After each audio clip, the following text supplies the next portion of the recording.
This is the audio for Haunted.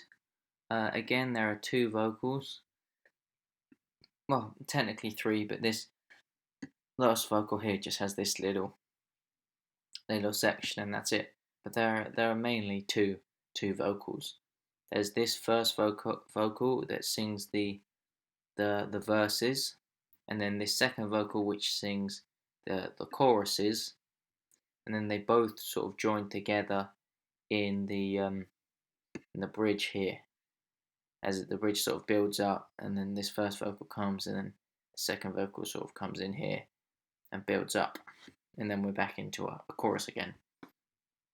This first vocal here, he sings the verses, and I don't have loads of processing on his voice because I want it quite natural, but I've just sort of got a male voice here, which again sort of decreasing the low end, and sort of getting rid of that sort of mid nasally kind of area around the chest, sort of increasing the high ends just sort of to accentuate the vocal. Then we'll compress it again with a studio just to sort of clean up, increase the volume of it a bit, and just kind of make it feel more professional. The noise gate again is just sort of getting rid of the any unwanted background noise that we don't need. So it's quite simple things, to be honest. Sort of simple processing for this vocal. And then I've got an envelope. So the envelope kind of just uh, takes away sort of some of the ambience and really kills it. Really kills the vocal a bit. So the vocal is there, but then all the background and everything else is just gone. So it's just the clean vocal on its own, which is what I quite like.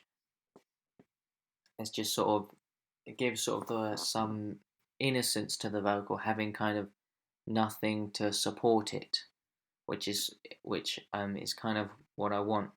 And then I've got a bus with a chorus on. I've got to have vocal backups, it is a even though during the verse it's the only vocal there.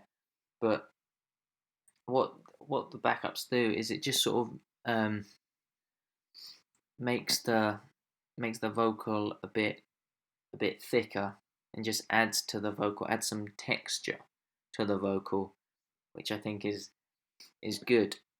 But I've only got it's very small and subtle, but it's just slightly in there just to add to the vocal.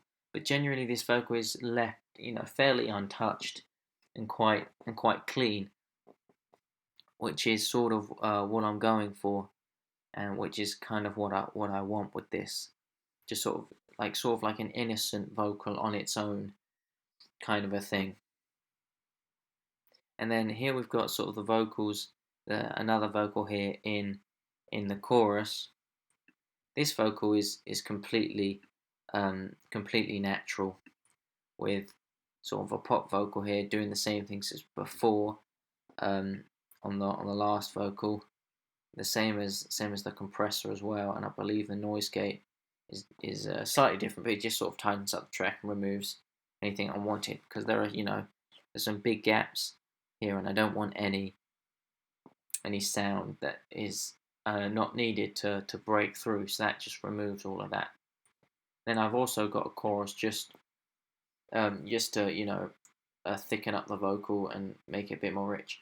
But generally, for these vocals, I want them to be sort of clean, unaffected, and not have a lot to them, quite natural, because I think it creates having a natural vocal sort of creates a singularity between them. They're just there on their own. How they sung it. There's no excess around them. There's nothing backing up, backing them up or protecting them, which is sort of what I like. Create an innocence, and it which sort of relates to the theme of the song. Um, um, which I think is good. And then it stays the same. And then this vocal has quite a lot on it.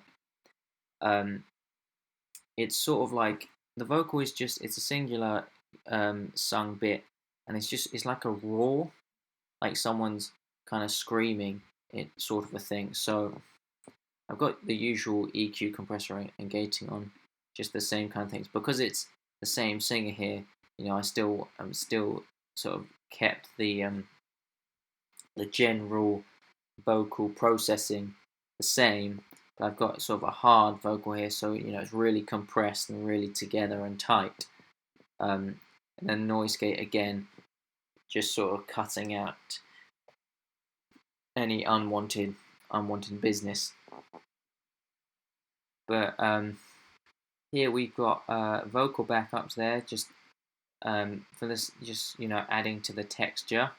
I think the main thing was I added a tape delay. So the tape delay extends the vocal through the next chorus.